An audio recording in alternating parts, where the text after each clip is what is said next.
you very much for inviting me again. It's always a pleasure for me to meet virtually with the ALS community in Argentina and in Central and Southern America. Really great to connect with you. As you know, for those of you I met in the past, my name is Sabrina Paganoni. I'm originally from Italy, and I moved to the US several years ago, where I work on ALS. So my entire clinical practice, as well as clinical research, revolves around ALS, and I'm happy to talk about any ALS topics or take any questions you may have. But for the first part of this presentation, I'll give you a brief update on a topic I discussed with you in the past. That's the Healey ALS platform trial. That's one of our main trials in the US. And I want to focus on what's new for 2025, so to where we are, how far we have come, and what we're planning for next year. So first of all, as you know, if you attended this webinar in the past, the Healey ALS platform trial was designed to meet the needs of the ALS community. So we wanted to do a trial that's innovative, that we know can have several advantages over traditional clinical trials. We are reducing the number of people on placebo as much as possible, and we're testing drugs faster with lower costs and more efficient use of resources. And the goal here is to rapidly screen several drugs and then move only the most promising ones to the final stage of testing, which is called phase 3 testing. Now, we launched in 2020, and we continued to grow every year. We added new regimens. And when we talk about a regimen, we talk about a different drug. So we want to have as many shots on goal as possible. We want to test as many drugs as possible, because by doing that, we increase our chances of finding effective treatments. And we do that by using sort of a common under a common protocol and shared infrastructure. So we built a house that houses different drugs. We built it in 2020. We launched it then with 3 drugs or 3 regimens, A, B, and C. And then we continued to grow. And now in 2024, 4 years later, we know that we have tested 7 drugs under the same roof, making efficient use of resources. And in doing so, we are grateful for the participation of about 1,400 patients, people living with ALS, who have participated in these clinical trials. The clinical trial is open currently in the US at over 70 sites. They're part of a consortium or a network of specialized ALS centers called NEALS, and the list of sites is here. And I will say that we have enrolled people from Latin America, because some people have traveled to some of our sites, especially sites in Florida or California or Arizona. They have traveled, Texas, they've traveled to participate in the trial. So it's technically possible for someone who does not reside in the US to participate in the trial, although I have to say it does require frequent travel. So if that's something that's available to you, and you can say maybe you have family in the US and you can stay with them, that's definitely would be a possibility. Right now, again, we are at a network of over 70 sites in the US, and we continue to add sites to try to increase participation and access. Now, each regimen or each trial essentially follows the same principles. The idea here is to screen participants, see if they're eligible for the trial. That's common to any clinical investigation. And then participants will be randomized 3-to-1 active to placebo. What does that mean? Well, that means that for every 4 participants who enter the trial, only 1 will go on placebo and 3 will go on active. This is better than the usual ratio, which is generally 1-to-1, where it's kind of a 50-50 chance of receiving active or placebo. Now, the placebo control period, we try to keep it as short as possible. And after that, whoever completes the placebo control period, they can continue on something called active treatment extension, which is long-term. And that means that even if people were randomized on placebo, those 25% of people who were randomized on placebo, and anyone else, even the ones who were on active originally, they can then receive active treatment long-term.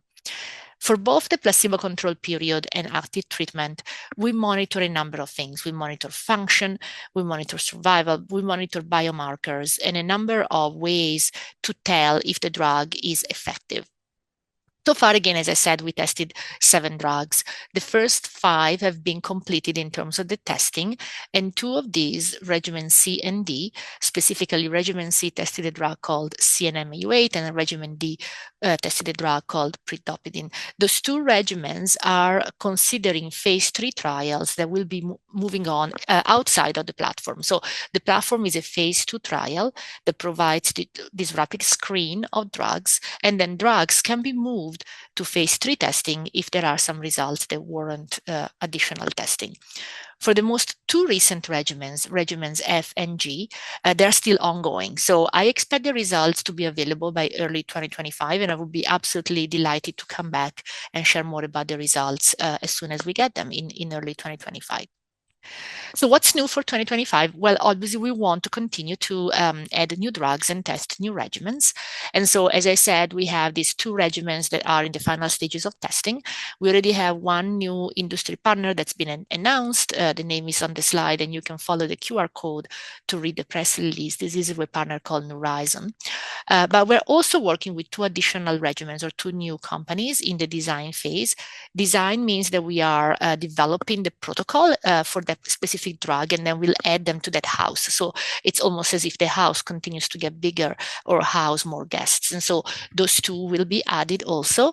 And we have other 2 potential regimens working on contracts. So again, if you invite me back in early 2025, I can tell you more about the results of the 2 regimens that are still ongoing and tell you more about exactly which regimens will be opening in 2025. Another important point here is that the platform trial is a unique opportunity to advance science and move the field forward. So for every participant, in addition to testing the effects of the drug, we also collect a number of pieces of information, basically, to be able to really tell the true extent of the impact of the drug, but also to learn more about ALS in general, because certainly there's still a lot that we don't know. And therefore, we want to make sure that we use the trial as an opportunity to advance science. So we collect DNA for whole genome sequencing from participants. We collect neurofilaments, a number of biomarkers, which are measures that you can take in the blood, like when you go and do a blood draw, your doctor will measure different things. And that's what we do in the context of the platform trial. Well, we are testing new biomarkers. We also have smartphone apps, so-called digital biomarkers, to do remote monitoring of speech and respiratory function. And for the new regimens, actually, that's new for 2025, we'll also be creating stem cells from individual participants in order to study the disease more fully in those participants and really test things in the lab as well by creating stem cells from the blood. So it's actually, the technology has developed significantly over the last few years, and you can do a simple blood draw from a person, from a patient, and then create stem cells, adult stem cells from that person. So that's a new way to model the disease and learn more about it.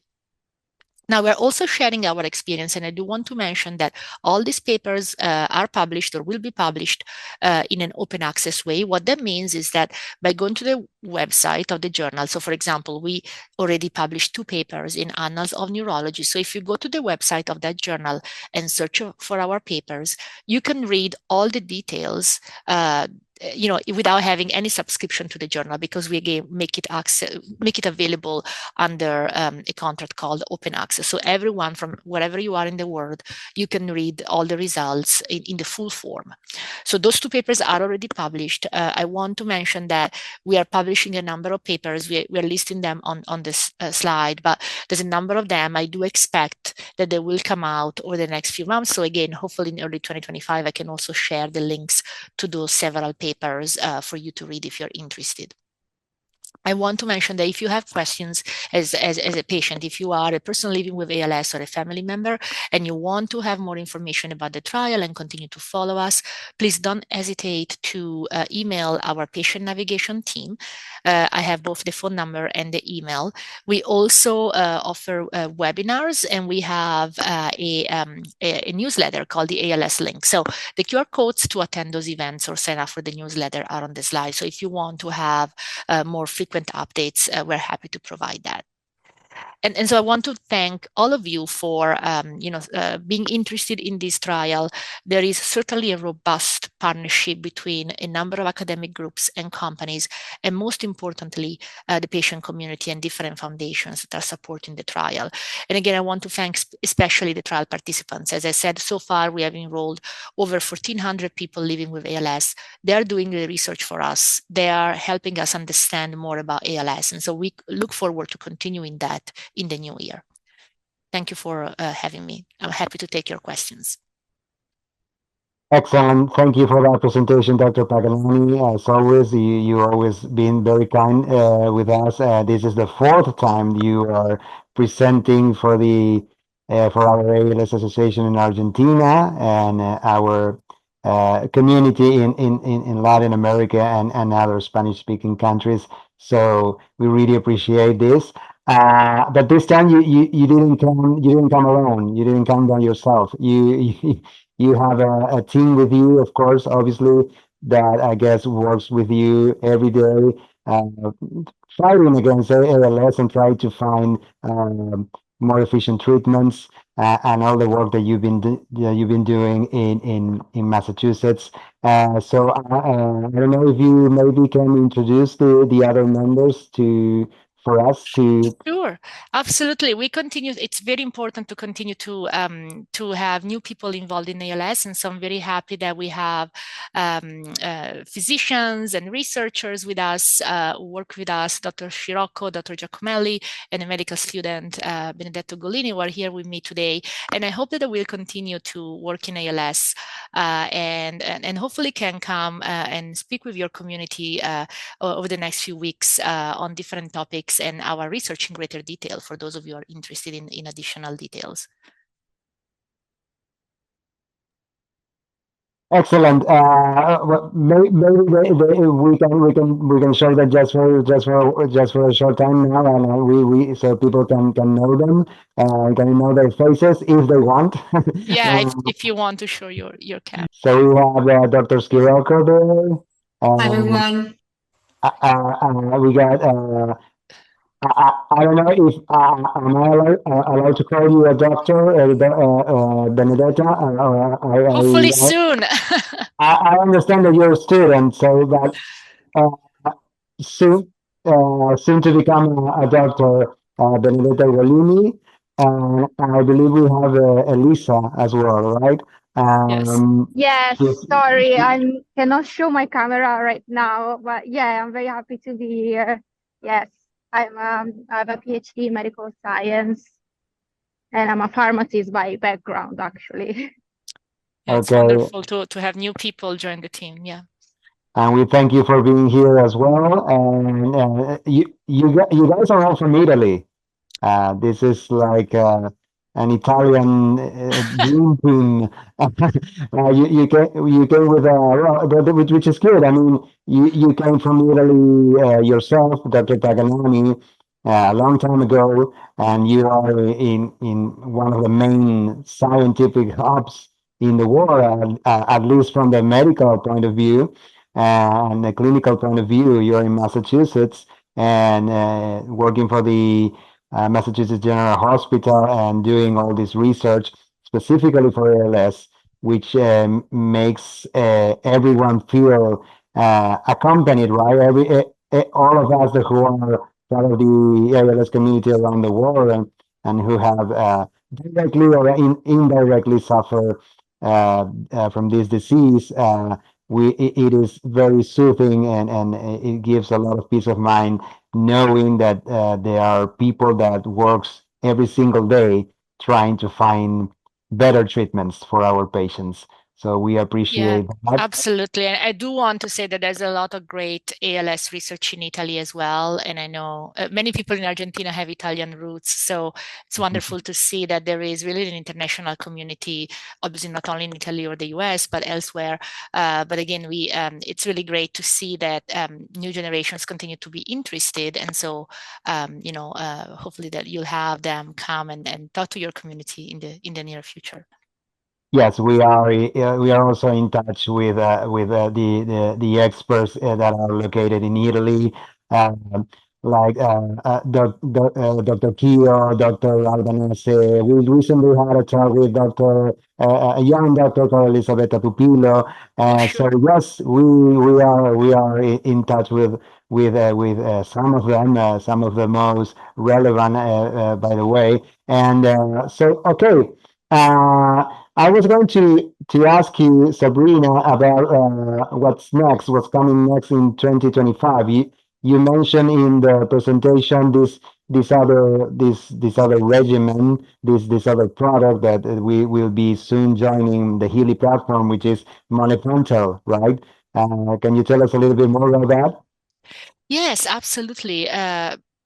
First of all, this is a fantastic collaboration with a company from Australia. And we're really, really excited to be working with them. This drug was actually in development for other reasons as well, and it's because of these global collaborations that we have with people again working together in the international community that we connected with them, and again they were also in development for other indications, but we were able to work with them and convince them to get into ALS. And so first of all, that kind of really speaks to the power of the collaboration that this particular trial is bringing about. So we'll tell you more. We're going to have a dedicated webinar through that webinar series that I mentioned, and I'll let you know exactly when the scientists from the company can provide an overview. Again, we just announced it, and I would like them to maybe be connected with you so that they can come and tell you more about the drug. And as far as I could count, so far in the Heated platform, we already have two regiments that were not didn't meet the endpoints apparently, and then we have another two that went already to phase 3 or are either considering to Correct.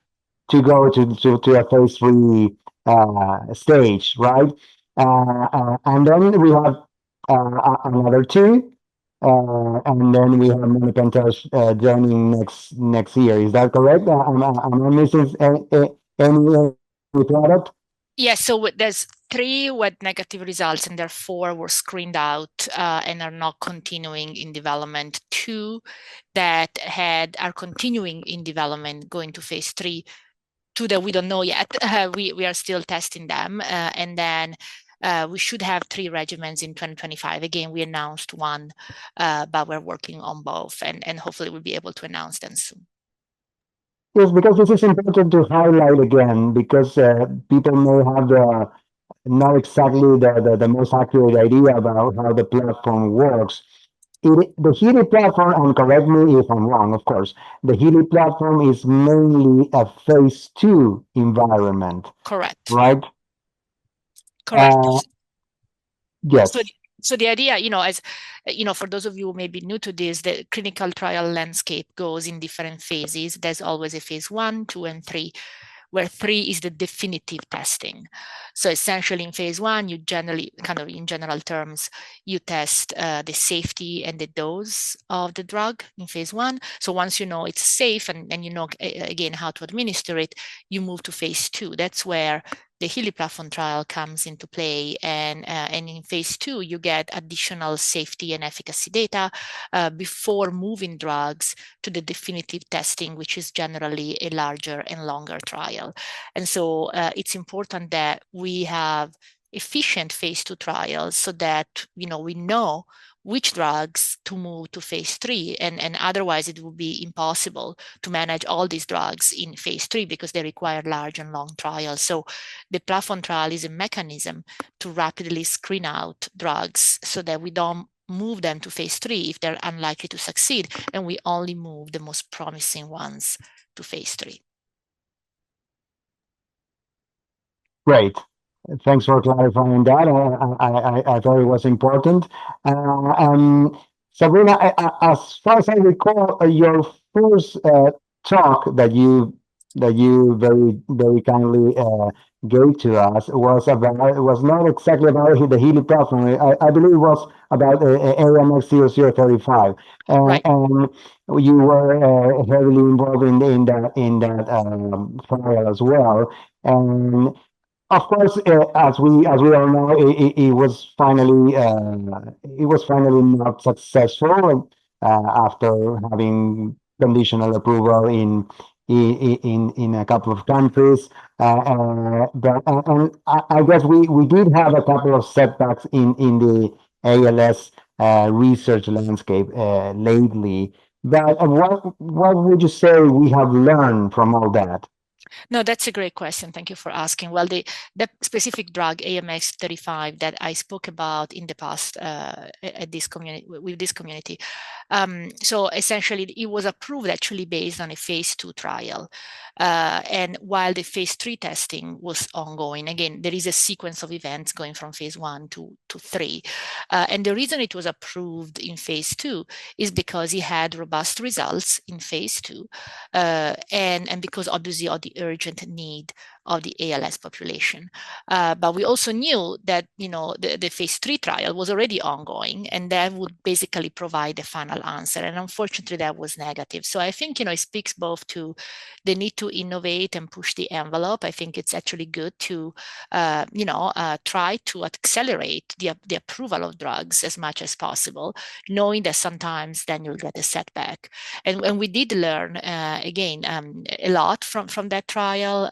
We have a lot of data, biomarkers, biosamples that have been shared with the community from the center study, definitely helping other projects as well. Again, biosamples and data have been donated and used by others to do clinical trial simulations and learn about ALS itself. And in terms of the phase 3 trial, we learned that the phase 3 trial was in a broader population, and so perhaps again we need to learn exactly how to identify subgroups of patients that are more likely to respond. So that's, I think, another direction that we need to take moving forward. Yes, just as you said, all these last trials, including the AMX trial, are giving us a lot of very valuable information about the understanding of the disease, and also I would say, great information about biomarkers. We know that neurofilaments have been around for a while already, but they seem to be a better established biomarker that is being used, I would say, more frequently in many trials, depending on what type of trial we're talking about. But they seem to be a well-established biomarker already, the neurofilaments. But we are still looking for some others, right? I would say we desperately need for more biomarkers that can tell us whether a drug is working or not. Is that correct? That's correct, absolutely. So we are measuring neurofilament in all participants in the platform trial, and that exercise alone helps us understand more about neurofilaments. I mean, they're definitely the most advanced biomarker for ALS, but there's still a lot that we don't know about it. So even just our own studies and analysis can contribute to the knowledge around neurofilaments. In addition to that, absolutely, we need to develop new biomarkers. And that's why I had that slide where I showed how we're collecting additional information and samples from the participants in the platform trial so that we can develop new biomarkers. So the trial has essentially two goals. Number one, to test new drugs in an efficient way, and again, screen out drugs that are unlikely to work and move them to phase 3 testing, but also at the same time, develop new knowledge about biomarkers. Great. Clear. You mentioned during your presentation that you do have some participants from Latin America that travel all the way to the US, which is, of course, burdensome, but you do have some people participating in the Healey platform. And we also know a couple that they are either traveling or they are already living there. They moved there, which is, of course, from the logistical point of view, is again very heavy. But how can we encourage the industry in general to have a more international approach, to have maybe a more varied, a wider variety of the pedigree that is usually very helpful to Yeah. know more about the disease and about the different products. Well, I'm glad you asked. In fact, I'm part of this consortium, the NILS consortium that, as I said, started in the US, but is now extended globally. And we have a working group, in fact, that has been establishing lots of collaborations with actually people in Latin America, different physicians. There are excellent centers in different countries in Latin America. And one of our principal investigators, Dr. Locatelli, is actually originally from Argentina and has helped us connect with many people who work in your area. So I think as our meeting, in fact, is going to be next week. And we have a meeting with a number of international sites, including a number of sites from Latin America. I will say that you may want to circulate the link to register, because the event will be virtual and available for free to anyone. So your community can definitely attend all of these meetings. And again, there will be representatives from Latin America. It was supposed to be in person. Unfortunately, the location is Tampa, Florida, and because of the hurricane, it turned completely virtual. It was going to be a hybrid event before. Now it's fully virtual. And again, if people want to attend the sessions, I mean, they're not necessarily geared to kind of, this particular topic, but I can tell you that there is a lot of interest and a lot of collaborations that are happening with people in Latin America. And one of the sessions was actually to introduce companies in person to people who come from other countries. Unfortunately, again, that's not going to happen because it's going to be completely virtual. But we hope to continue that. There's definitely the interest and desire to connect investigators and centers working on ALS in Latin America to different centers in the US and companies as well, because we definitely want to promote more international trials. And that's wonderful. Thanks for sharing that. You want to share the full information about this event? Yeah, we can actually, maybe if I can ask Eric, I see you on the screen, if you could send the registration link. I think the email that just went out, anyone can register. It's a 3 or 4 day event. There's a lot of programming, and people may be interested in following the news. Yeah, thank you. That's excellent. No, thank you. Okay, maybe to wrap up, Dr. Elisa has already said how she's getting involved with the ALS environment. Dr. Schiotto, you want to tell us how you got involved? Because we as family members, we all know how we got involved, because our loved ones that unfortunately got the disease. But it's always nice to see and to know how other people outside the family context can get involved with this disease. Definitely. Thank you. Thank you for asking. So as I was saying, I did my medical school in Italy and my residency as well. And my residency is in radiation oncology, so a different field. But during my residency, I discovered palliative care because we were treating many patients that needed palliative care. And so then I also had the opportunity to follow a doctor who was working in neuro palliative care, and specifically I got really I really wanted to be involved in ALS because of all the challenges that these people living with ALS are dealing with. So I started to read more paper, getting more involved, and so I sort of like shift during my last 2 years of residency towards palliative care and specifically ALS. And so during my last year of residency, I asked my professor back in Italy to move to US to learn more about research and ALS. And so he gave me his permission, and I was able to join at the beginning as a clinical research coordinator. So that was my role last year. And to be honest, it was for me, it was really interesting, and I've learned a lot. I had the opportunity to like stay with patients and help them dealing with all the issues. I mean, the good things, but also the issues that surround the clinical trial involvement.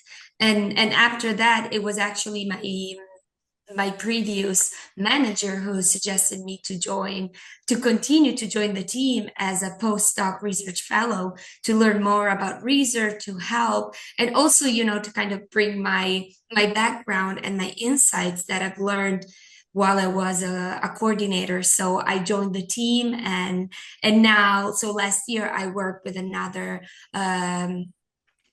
physician, Dr. Suma Babu, and this year I'm working with Sabrina. So and I'm involved in many projects, and it's being like beautiful and really interesting to work in this field. And I hope that, you know, this will continue to be my field in my medical journey. Excellent. Thank you so much for sharing that.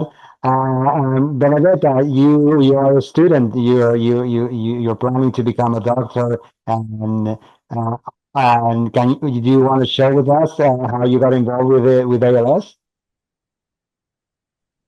Actually, right now I'm in a library, but I wrote something in the chat about this thing. Oh, that's great. Yeah, I can see that. I can read it for you. I can read it for you. So Benedetta says she's in the library. Of course, she's a student. She's always studying. So that we are happy to hear that. Benedetta says, "Nice to meet you. Excited to be here. Unfortunately, I can speak as I am in a library. I still have other 2 years of medical school, and I haven't decided yet what type of doctor I want to be. However, this year I studied neurology and I was very fascinated by it. So doing this experience will help me understanding more this preference." Okay, thank you so much for sharing that, Benedetta. And thank you, well, all of you, Dr. Paganoni and all your team. Once again, thank you for having shared this presentation with us. It's been great. We will be still in touch as always, and yeah, we will be happy to have you again next year, so you can tell us more about the latest updates on the Healey platforms, on the Healey platform, and other research projects, of course. So I want to thank you all for this very valuable contribution for our community. Thank you so much. I'm sure we'll be in touch. Thank you all. Bye. Thank you. Bye. Bye bye. Take care. Thank you all.